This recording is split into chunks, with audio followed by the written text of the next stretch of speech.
And I cannot believe this guy's had 5 matches in front of people. So I don't know where he's at as a person. I would assume that, they obviously feel like that he's going to be a player and they're pushing him already. And if he was dodgy as a person, they probably wouldn't be.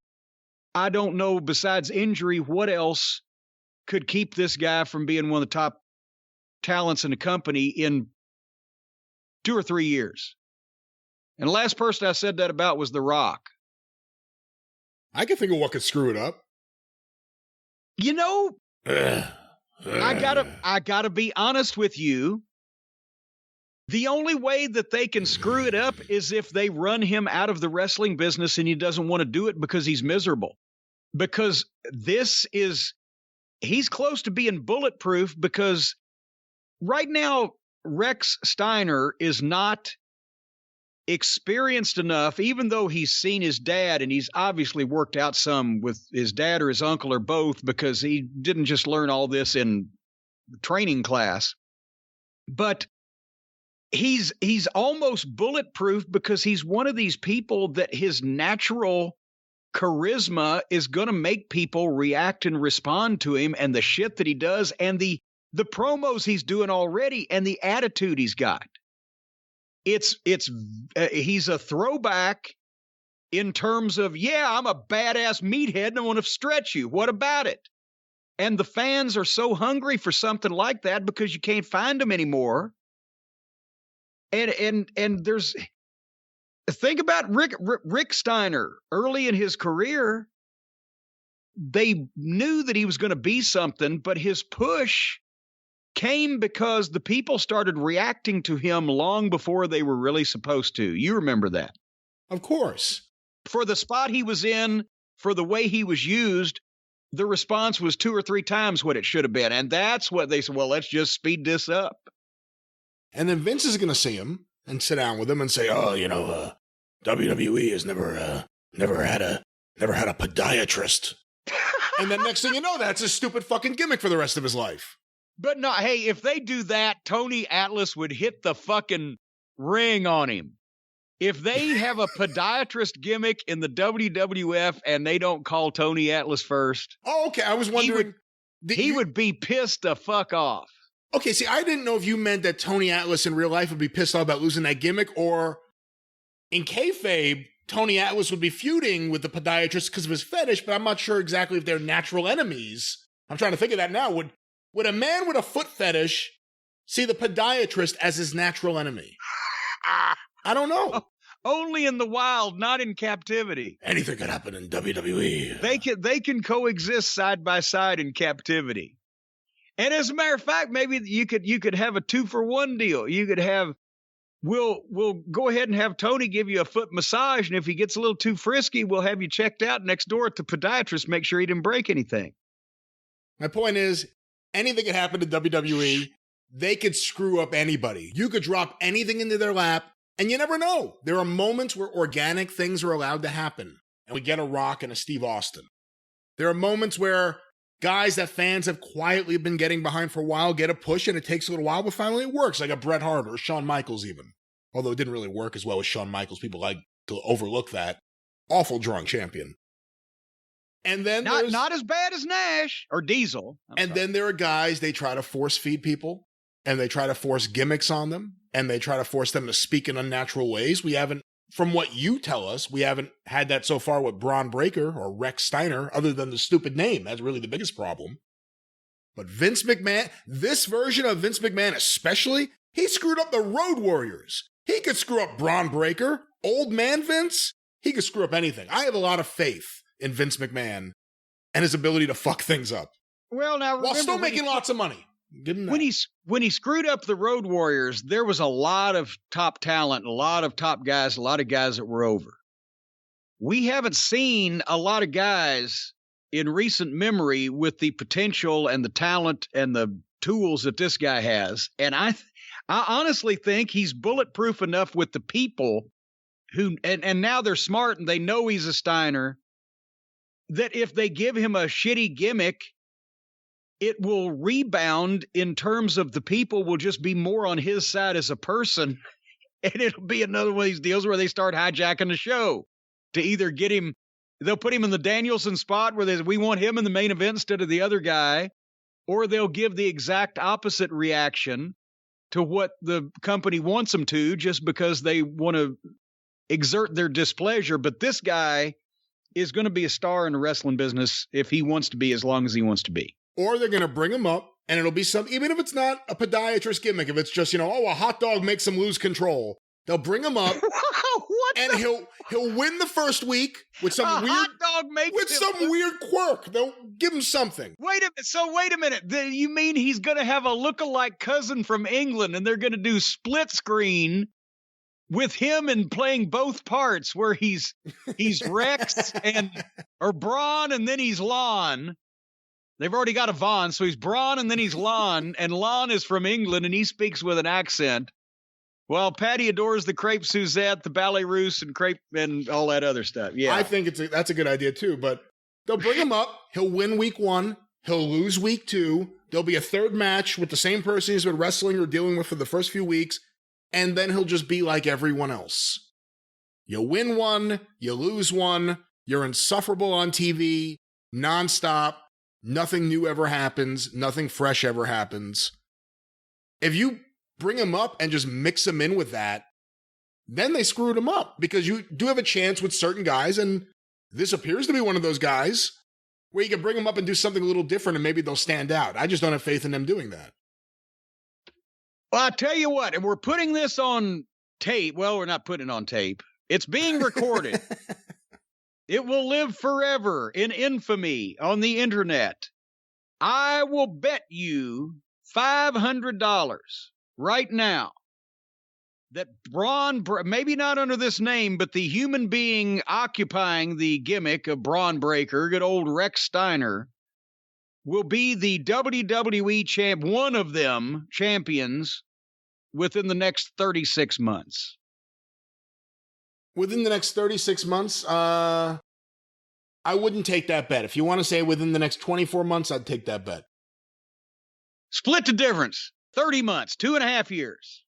That didn't split the difference. Well, I guess your difference. Yeah, I did. I'm thinking from the difference is 0 months, not. Well, it's 2.5. Okay. I'll do the $500, but I won't give it to you. You got enough money. I'll do it. I'll $500 to the charity of your choice. Okay, well, who am I giving the $500 to if I lose?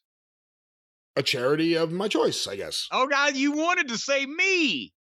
That's what you wanted to say there. No, you were anxious to give my fucking winnings to somebody, but if you get you want the winnings. So this is great. This is a $500 bet that won't pay off for at least 2 years. 2.5 years. At least 2 years. I mean, once it gets to 2 years, I'll know if I was right at that point, whether I win the bet or not. No, we're not. No early closings on this. We're going down to the wire. If it looks like I'm going to lose, I demand all of my 30 months. All right.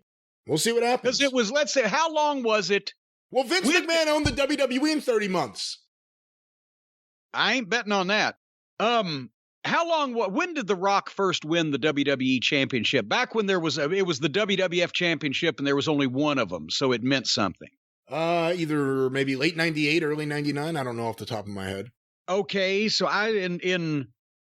he debuted November 96 Survivor Series. He went to Memphis that summer. We had seen him in the spring. I think Corpus Christi was his tryout match, and he worked with Tom at the warehouse. So I told Vince somewhere around May-ish or June-ish or whatever of 1996. I said 5. Did I say 5 years or 3 years for him? I think I said 3 to 5 years for Batista. Possibly 3 years for The Rock. Anyway, I still came in under the wire. I had a couple months there to spare, as I remember, on that prediction. November 98. Okay, so that was the same amount of time. That was 30 months. After I said this guy will be in 3 to 5 years, this guy will be your top star, the WWF champion. I'm calling the same thing on Bron Breakker, but I'm not even saying 3 to 5 because nobody waits these days.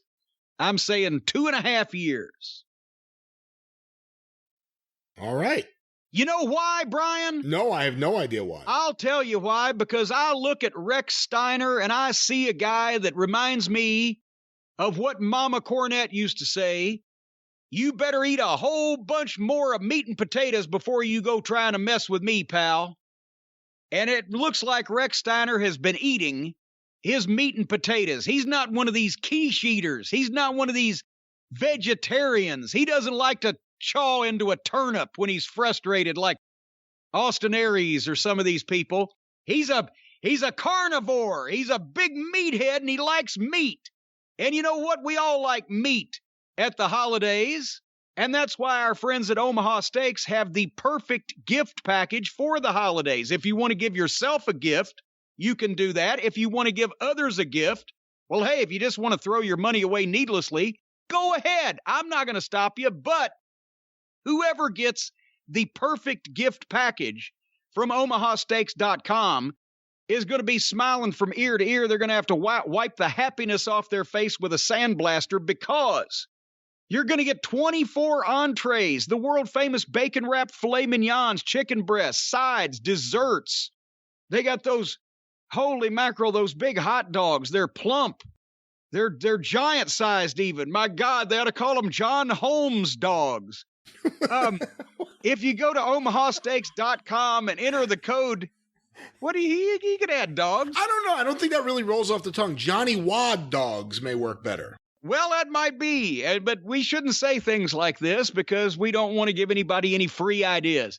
However, the perfect gift package at omahasteaks.com is only $99.99. And did I mention 24 entrees, the bacon-wrapped filet mignons, and the best part, when you go to omahasteaks.com and enter JCE into the search bar, in addition to the filet mignons, the chicken breast, the sides, like those potatoes they've got, and the desserts, those caramel apple tartlets, you also get an additional 8 Omaha Steaks burgers free just by using the code JCE. omahasteaks.com, enter the code JCE, 8 free burgers. Folks, whether you're grilling them, whether you're frying them, you could boil this stuff. It's all good, and it will come in a styrofoam cooler, freshly packed, frozen, hermetically sealed with dry ice, so it's right ready for your fridge or your freezer, or you can just thaw them out and pop them right on the grill, regardless of what. omahasteaks.com, the keyword, the code, as they say, is JCE to get the perfect gift package, 24 entrees and all that other hoopla for $99.99. That's just insane. Wait a minute. Hold on. They have a list. I didn't know they had this down there. That's why I should have this shit on paper. 4. Here's what you get in the perfect gift package. 4 bacon-wrapped filet mignons, 4 boneless chicken breast, 4 Omaha Steaks burgers, 4 gourmet jumbo franks, 4 individual scalloped potatoes, 4 caramel apple tartlets, a jar of the signature steak and meat seasoning, and the free 8 burgers. So I'm gonna eat those burgers. But anyway, that's what you get in the perfect gift package. I'm hungry already, aren't you? I hate when you do these spots early in the show because now the rest of the show I'm just going to be sitting here wanting to eat. I'm starving, and I just got my Omaha steak, so I'm ready. Well, gnaw on one. You don't have to cook it. Can't gnaw on a frozen hot dog. What do we? I didn't say hot dog. Get one of those bacon-wrapped filet mignons out there and just pop it in your mouth while it's frozen, and just pop it in your mouth like a lozenge. I'm pretty sure Omaha Steaks recommends cooking their food. Well, and Rex recommends it as well. If you just pop it in your mouth like a lozenge, when it starts melting and starts defrosting, then you'll start getting the bacon and the meat flavor appearing on your taste buds, and it'll start tantalizing them slowly. And you'll never really notice the botulism or the salmonella creeping into your system until it's too late. So, yes, we do recommend you cook the meat, folks. Yes, it's not Omaha sushi. It's Omaha Steaks.